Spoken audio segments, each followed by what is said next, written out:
Welcome back to How to Authority. Now if the light on the front of your AirPods is orange, that can mean one of several things. There's a few different circumstances where Apple uses this colour.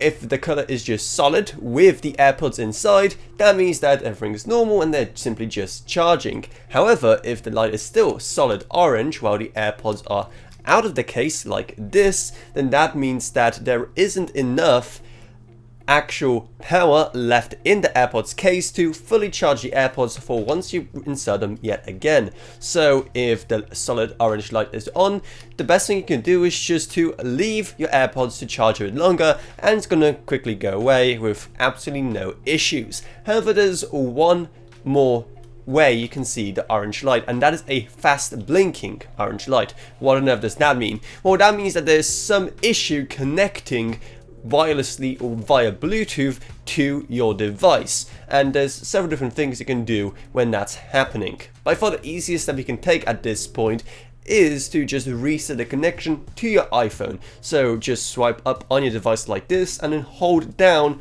on the Bluetooth button, and then just hold on again until you see this menu right here. From then go on to Bluetooth settings, and you'll be taken to the entire Bluetooth settings page where your AirPods will be displayed. Simply just click on an eye icon on the right hand side, then scroll all the way down until you get to disconnect and forget this device. You can try either of those. Forget this device is the more nuclear option here, so just gonna go with that, confirm, and it's going to completely remove the device from your iPhone. From there, you would just want to simply connect them up again to try and fix the issue. So you simply press and hold the button at the back of the AirPods case for them to enter into pairing mode.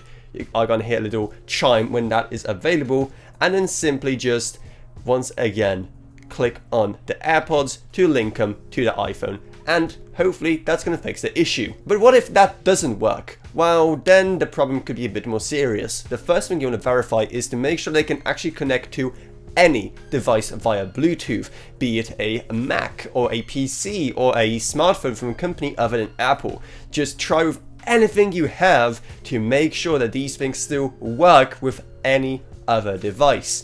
If you still get the same issue, then probably the best thing to do from then will be to contact Apple support, who will be able to guide you through the next steps to ensure that your device is up and running as soon as possible. They can guide you through what to do next, be it having them replaced, repaired, etc. So if this video was helpful, make sure to subscribe to How to Authority for more videos like this in the future on Apple products and much more.